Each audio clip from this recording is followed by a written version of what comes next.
What's up, Bama Nation? Yours truly, Stephen Smith of Touchdown Alabama Magazine, here with you on a windy Monday to open up the month of December. Just wanted to get into this conversation right here with you. I know you guys see the car seat in the back right there.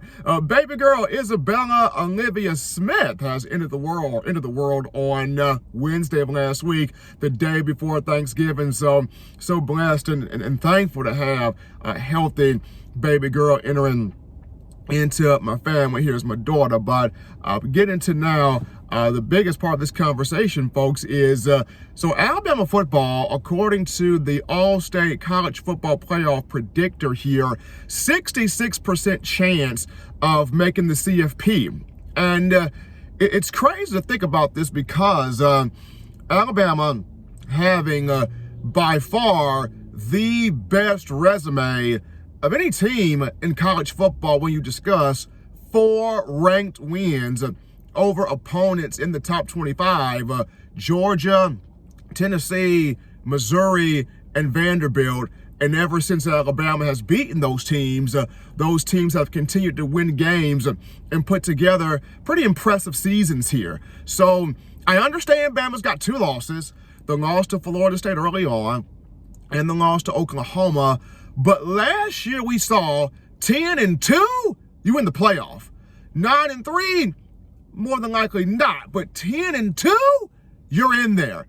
And Bama right now, 10-2, beat Auburn.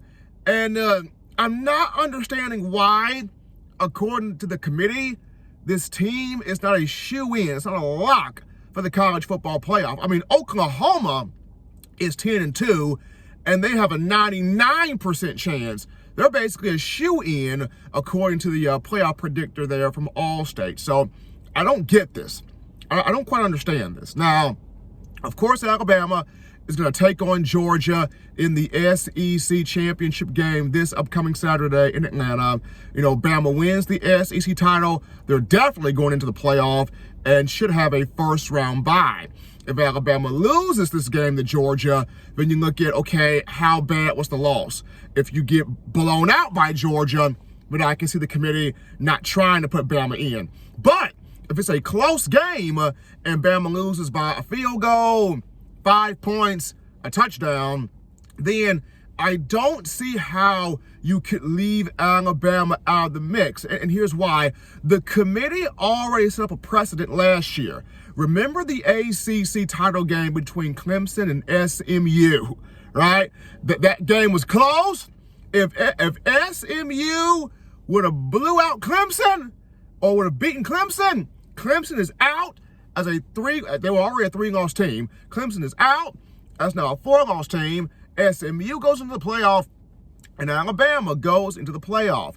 But because that game was close and SMU lost, the committee said, well, we're not going to penalize SMU from losing in the conference championship game. Now, I hope they take that same ingredient this time around. Want Alabama to win this? Absolutely, against Georgia. But if it should happen to be a loss, and if Alabama is a close game, I do not want to hear this committee say, well, they lost to Georgia, they're out. No, you set up a precedent with what you did last year in the ACC title game between Clemson and SMU. We're going to see what happens here, though. I'm just not understanding why, according to the playoff predictor of All-State, that Bama's only a 66% chance of making the playoff versus Oklahoma at 99. I don't get that. Both teams are 10-2. Yes, Oklahoma won the head-to-head, but both teams are 10-2, and Alabama's knocked off 4 teams ranked in the top 25. But, Bama Nation, let me hear your thoughts here. Drop your responses here in the comment section. Do you think Bama still gets in? Should it lose to Georgia in the SEC title game if it's a close game? Drop your thoughts here, Bama Nation. How do you feel about this college football playoff predictor? Let me know how y'all riding with this. It's your man Stephen M. Smith of TDA. Just giving my thoughts on Bama and this college football playoff predictor.